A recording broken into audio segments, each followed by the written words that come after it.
Hello friends, எல்லாருக்கும் வணக்கம். Welcome back to my channel Abi's happiness. இன்றைக்கி நம்ம சேனலில் lunch box recipe series episode 7ல் ஒரு எம்மி அண்ட் டேஸ்டியான மீல் மேக்கர் பிரியாணி எப்படி செய்கிறது தான் பார்க்க போகிறோம். இதுக்கு ஒரு மேரினேஷன் ஃபஸ்ட்டு மீல் மேக்கருக்கு ரெடி பண்ணிக்கலாம். 2 ஸ்பூன் தயிர், கொஞ்சம் மஞ்சள் பொடி, கொஞ்சம் உப்பு, தேவையான அளவுக்கு காரம், அதுக்கப்புறம் வீட்டில் செஞ்ச ஒரு கரம் மசாலா ஒரு 1/2 டீஸ்பூன் ஆட் பண்ணி நல்லா லம்ஸ் இல்லாமல் மிக்ஸ் பண்ணிவிட்டு நல்லா கெட்டியான ஒரு பேஸ்ட்டாக ரெடி பண்ணிக்கோங்க. ஏன் கெட்டியாக இருக்கணும்னு சொல்கிறேன்னா, நம்ம பாயில் பண்ண மீல் மேக்கரில் இதை ஆட் பண்ணி நம்ம மிக்ஸ் பண்ணும்போது அதில் எப்படியும் கொஞ்சம் ஈரம் இருக்கும். நம்ம ஏற்கனவே பேஸ்ட் கொஞ்சம் தண்ணியாக ரெடி பண்ணிட்டோன்னா இன்னுமே மசாலா ரொம்ப தண்ணி ஆகிடும், மீல் மேக்கரில் சரியாக பிடிக்காததுனால தான். இப்போது நான் ஒரு 150 கிராம்ஸ் மீல் மேக்கர் எடுத்து ஒரு 3 to 5 மினிட்ஸ் வாட்டரில் நல்லா கொதிக்க விட்டு இந்த மாதிரி ஸ்பாஞ்சியாக வர வரைக்கும் குக் பண்ணி எடுத்து ஆறுனதுக்கப்புறம் தண்ணியெல்லாம் நல்லா பிழிஞ்சு எடுத்து வச்சுக்கிறேன். மீல் மேக்கர் நல்லா வாஷ் பண்ணிவிடுங்க, அதில் நிறைய அழுக்கு இருக்கும். அதனால் தரவாக வாஷ் பண்ணதுக்கப்புறமாட்டி பாயில் பண்ணுங்கள். இப்போ நம்ம செஞ்சு வச்சுருக்க மசாலாவை இந்த மீல் மேக்கரில் ஆட் பண்ணிவிட்டு நல்லா கை வச்சு விரவி விட்டுருங்க. ஸ்பூன் யூஸ் பண்ண வேண்டாம். அப்போனா நீங்கள் கை வச்சு செஞ்சீங்கன்னா தான் அந்த மசாலா நல்லா இந்த மாதிரி பிசைஞ்சு விரவும் போது தான் நல்லா மசாலா போட்டாகும். இப்போ பார்க்கும்போது மசாலா கொஞ்சம் கம்மியாக இருக்க மாதிரி இருக்கும். இதுவே போதும். நான் ஆக்சுவலாக இன்றைக்கி ஓவர் நைட் இந்த மேரினேஷன் பண்ணியிருக்கேன். நீங்கள் குக்கிங் ஸ்டார்ட் பண்ணுறதுக்கு முன்னாடி கூட மேரினேட் பண்ணிக்கலாம். மினிமம் ஒரு 20 மினிட்ஸாவது மேரினேட் ஆகிற மாதிரி பார்த்துக்கோங்க. மசாலா கம்மியாக போட்டால் போதும், இல்லைனா பிரியாணியில் இந்த மசாலா ஓவர் பவரிங்காக இருக்கும். இப்போ பிரியாணி செய்கிறதுக்கு கொஞ்சம் எண்ணெய், கொஞ்சம் நெய் விட்டுட்டு இந்த ஹோல் கரம் மசாலாலாம் ஆட் பண்ணிவிட்டு அது நல்லா ரோஸ்ட் ஆகிற வரைக்கும் வச்சுக்கிறேன். நெய் நீங்கள் ஜாஸ்தியாக ஆட் பண்ணிங்கன்னா இன்னுமே ஃப்ளேவர் நல்லாயிருக்கும்.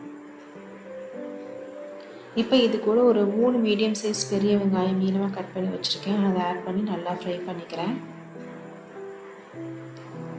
இப்போ இந்த பிரியாணிக்கு ஒரு மசாலா பேஸ்ட் ரெடி பண்ணணும். அதுக்கு ஒரு மிக்ஸி ஜாரில் ஒரு 4-5 பச்சை மிளகாய், ஒரு 3 மீடியம் சைஸ் பழுத்த தக்காளி, ஒரு 7-8 பல் பூண்டு தோலோடு சேர்த்துக்கிறேன். அதுக்கப்புறம் ஒரு கைப்பிடி அளவுக்கு புதினா கண்டிப்பாக ஸ்கிப் பண்ணாதீங்க. நல்லா இந்த பேஸ்ட்டாக அரைச்சிட்டு இந்த பேஸ்ட்டை நம்ம ஏற்கனவே ஃப்ரை பண்ணி வச்சுருக்கோம் ஆனியனில் மிக்ஸ் பண்ணிவிடுங்க. இந்த பேஸ்ட்டு தான் இந்த மசாலாக்குள்ளே என்டையர் ஃப்ளேவரே. அதனால் இந்த பேஸ்ட் கம்ப்ளீட்டாக குக் பண்ணிக்கணும். ஸோ இந்த ரெசிபிக்கு தேவையான உப்பை ஆட் பண்ணிவிட்டு லிட்டை க்ளோஸ் பண்ணி டோட்டலாக நான் ஒரு 7 மினிட்ஸ் இந்த மசாலா குக் பண்ணிக்க போகிறேன். இடையில ஒரு 3 மினிட்ஸ்க்கு ஒரு தடவை எடுத்து நீங்கள் நல்லா இந்த மாதிரி கிளறி விட்டுருங்க. இல்லைன்னா கீழே பிடிச்சிடும், கறியிடும். அதனால நல்லா இந்த மாதிரி கிளறி விட்டுட்டு மறுபடியும் ஒரு 3 மினிட்ஸ் வச்சு எடுத்திங்கன்னா இந்த மாதிரி நல்லா எண்ணெய் பிரிஞ்சு வந்துடும். உங்களுக்கு பச்சை மிளகா காரமே போதும்னா நீங்கள் அது கூட நிறுத்திக்கலாம். எனக்கு கொஞ்சம் ஸ்பைஸியாக இருக்கணும் அப்படின்றதுனால நான் எக்ஸ்ட்ரா இந்த ரெசிபியில் காரப்பொடி ஆட் பண்ணிக்க போகிறேன். இப்போ இந்த எண்ணெய் பிரிஞ்சு வந்திருக்க இந்த மசாலாவை நல்லா மிக்ஸ் பண்ணிவிட்டு ஒரு 1/4 ஸ்பூன் மஞ்சள் பொடி, அதுக்கப்புறம் கொஞ்சம் காரப்பொடி, தனி மிளகாய் பொடி ஆட் பண்ணிவிட்டு ஒரு 1/2 ஸ்பூன் கரம் மசாலா ஆட் பண்ணி நல்லா மிக்ஸ் பண்ணிக்கிறேன். இந்த பவுடர் மசாலா எல்லாமே இந்த நம்ம வெங்காயம் தக்காளி கூட பிளெண்ட் ஆகிற மாதிரி நல்லா கிளறிட்டு எகெயின் ஒரு 2 மினிட்ஸ் க்ளோஸ் பண்ணி நீங்கள் குக் பண்ணிக்கோங்க. இப்போது இந்த பவுடர் மசாலா நம்ம ஆட் பண்ணின வெங்காயம் தக்காளி எல்லாமே பைண்ட் ஆகிடுச்சு ஒன்றோட ஒன்று. இப்போ நம்ம மேரினேட் பண்ணி வச்சுருக்க மீல் மேக்கரை ஆட் பண்ணிவிட்டு நல்லா கிளறிட்டு எகெயின் இதையும் ஒரு 3 மினிட்ஸ் லிட்டை க்ளோஸ் பண்ணி குக் பண்ணிக்கோங்க. ஸோ தட் இந்த மசாலா எல்லாம் மீல் மேக்கரில் சேர்ந்து இந்த மீல் மேக்கர் நல்லா ஃப்ளேவர்ஃபுல்லாக ஆகிடும்.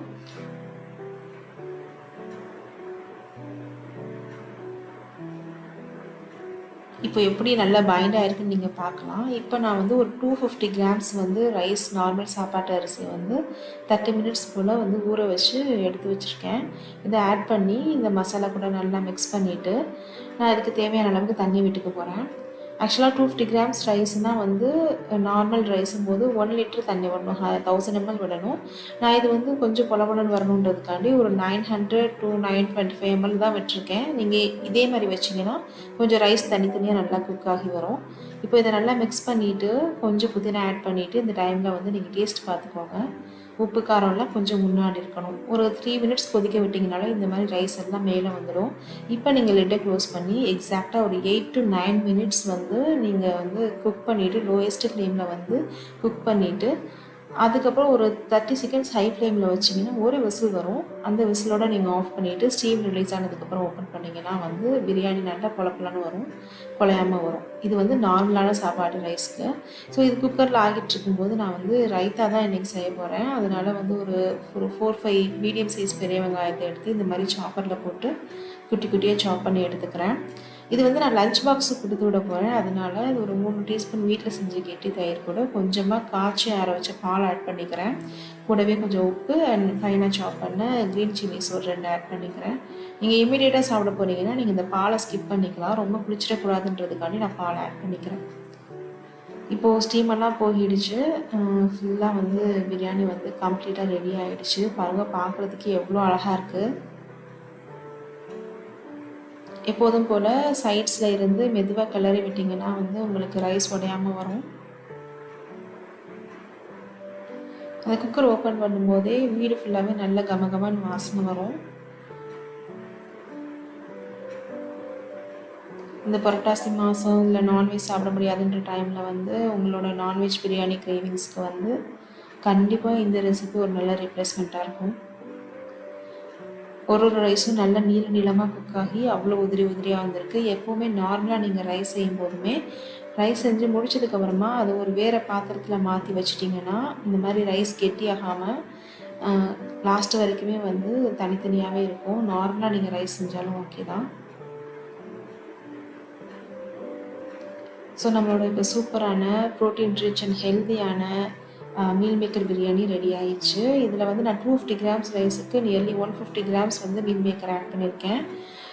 மீல் மேக்கர் வந்து வெரி ஹை இன் ப்ரோட்டீன். அதனால வந்து வெஜிடேரியன்ஸ்க்கு வந்து ஒன் ஆஃப் தி மெயின் சோர்ஸஸாக வந்து நீங்கள் இதை எடுத்துக்கலாம். நிறைய மீல் மேக்கர் சேர்த்து செய்யும்போது இனிமேல் நல்லா டேஸ்ட்டாக இருக்கும். ஸோ இந்த ரெசிபி கண்டிப்பாக உங்கள் வீட்டில் ட்ரை பண்ணி பாருங்கள். எப்படி வந்ததுன்னு உங்களோட ஃபீட்பேக்ஸை கூட கமெண்ட்டில் ஷேர் பண்ணிக்கோங்க. தேங்க்யூ. இன்னொரு ரெசிபி வீடியோவில் நெக்ஸ்ட் மீட் பண்ணலாம்.